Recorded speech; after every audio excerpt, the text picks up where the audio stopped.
Is your WCIA 3 forecast first, sponsored by Matex Heating, Cooling, Plumbing, and Electrical. A lot calmer tonight compared to 24 hours ago. We've just got cool rain showers continuing to push through the region here across our camera network, seeing those showers on and off. They're starting to exit the region, though. We're seeing trends move them out of the region with the chance for showers decreasing into tonight. Temperatures also stayed pretty cool today, only into the 50s in many spots. A few of us did make it into the low 60s out there. Moving ahead, we'll talk about Wednesday, bringing some much-needed sunshine to the region. Though more rain showers are in the forecast, it also looks cooler. No more of those 70s or 80s on the board, at least for the next 7 days. We'll talk about that and much more, all as WCIA 3 News at 6 starts right now. Now from WCIA 3 News. She's accused of murdering her boyfriend and their 2-month-old daughter. What happened is she stepped before a judge today. Plus, state's attorney general had been warned of issues in his cybersecurity program, the risk now that it's been attacked. Also, can't decide whether to get the vaccine, why one man's struggle with COVID may have you rolling up your sleeve. You're watching your local news leader. This is WCIA 3 News at 6. A woman in Tuscola learned what her future could hold if she's convicted of murdering her boyfriend and baby. Good evening. I'm Paul Cicchini. And I'm Jennifer Roscoe. We told you Stephanie Sanders was arrested for the murder of her boyfriend, Michael Phipps, and her baby daughter, Nettie Phipps. She was officially charged with their deaths in court today. The judge told her she's being charged with murder and arson and could face up to 60 years behind bars if convicted. We were in the courtroom and saw the emotion while the judge was reading her the charges. Police haven't said what Sanders is accused of doing that led to her deaths. The two died in a house fire in Vermilion back in March. She was arrested this Monday. The lawyers in the case didn't want to talk with us on camera. Sanders will be back in court later this month. We now know the name of the man who died in a shooting in Danville. 34-year-old Matthew Huerta was shot near the corner of Plum and Williams on Sunday. Police found him lying at the street. He was pronounced dead at the hospital. Police say the suspect got out of a car, shot him, and drove away. The coroner released the name of a woman who died in a crash yesterday. Happened on Route 49 near Rankin. Police say a 20-year-old was driving south when he started to turn into a driveway. 59-year-old Robin Robinson was driving north when she crashed into his car. The 20-year-old was ticketed for failure to yield while turning. Police in Springfield need help finding a man who's missing. Kenneth Brown was last seen over 2 weeks ago. Investigators say he frequents hotels in the Springfield area. If you know anything about where he might be, police ask you to call the number that should be on your screen. We are now learning more about a cyber breach. It locked employees at the State Attorney General's office out of their networks in early April. Kwame Raoul's office just acknowledged the hack last Friday. Our Capitol Bureau Chief, Mark Maxwell, is live in Springfield with the latest. Mark, a security audit flagged this as a risk last year. Jennifer, the Illinois Auditor General found weaknesses in cybersecurity programs at the Attorney General's office in this audit that they performed. And that office, the Attorney General, holds incredibly sensitive information beyond that of what might lead to just identity theft, but even more sensitive information than that. Now hackers are holding that information and blocking access to those employees at the State Attorney General's office, even now demanding ransom to let them back in. They need to raise the level of awareness within the agencies about the vulnerabilities, because there are many. In 2019, Illinois Auditor General Frank Martino's office flagged 10 state agencies or universities for cybersecurity risks. 5 of them had already experienced known breaches. The risk is there, and it grows greater with the ability of the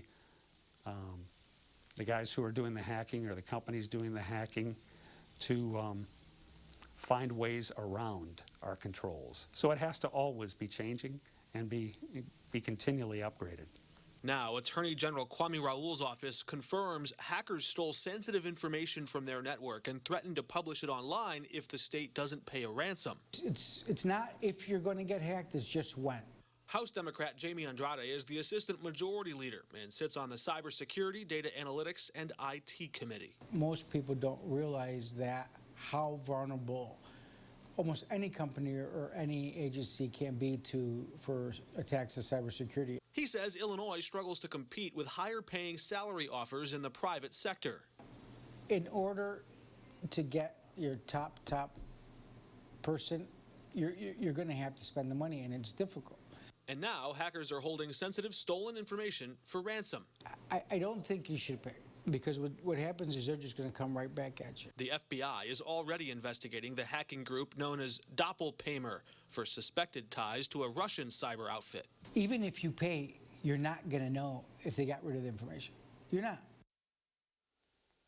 But could paying the hackers mean getting those employees access back to their server, into their computer systems? One interesting note, that ransomware appears to have disrupted our reporting on this story. We sent several emails, including questions, over to the Attorney General's office, and they didn't receive them. They had actually set up new email addresses. It was only after I called them that they asked us to send those same questions, including our questions about whether or not they plan to actually negotiate a payment or a settlement here. That is what that office does. They negotiate settlements. But is there a policy question that would prevent them from paying this ransom? We're still waiting to get those answers back. But Jennifer, as of right now, the several top employees, high-ranking employees at the Attorney General's office, almost a month later, still don't have access to their computer systems. I don't even know how I would do my job if I didn't have access to the computer system. Well, maybe a blessing in disguise. If I didn't have my email inbox, I might be a little happier. Who knows? Yeah, but now I don't want anybody else using that excuse with you, Mark. Oh, we didn't get your emails. Something was wrong with our computer system. They can't use that. One and done. All right, Mark, thank you so much. You can always call me. Yes. Yep.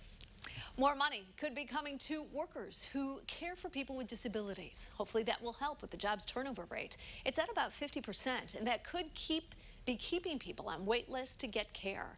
Those workers are paid an average of nearly $12.40 an hour. One teacher's aide says the low pay rates affect morale, and when staff quit, the rest have to pick up those shifts. But it's just a big mess, and a lot of people don't like to come to work because they don't know when they're going to leave. And that's a big dilemma we're having. That's why people are quitting. It's not enough money. And it's just a big mess right now, man.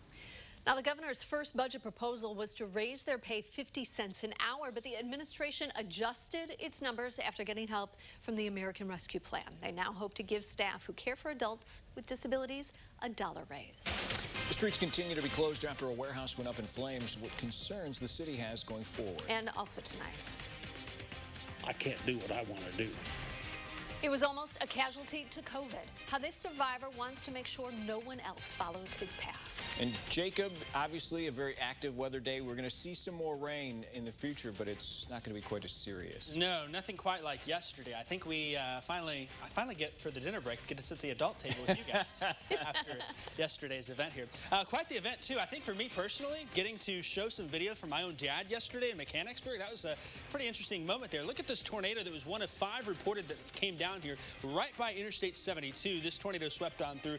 Amazingly, yesterday didn't bring any big-time damage reports. That was a pretty remarkable thing to see. We do expect, though, rain showers to continue in the next couple of days. No severe weather. We'll talk about that coming up after this.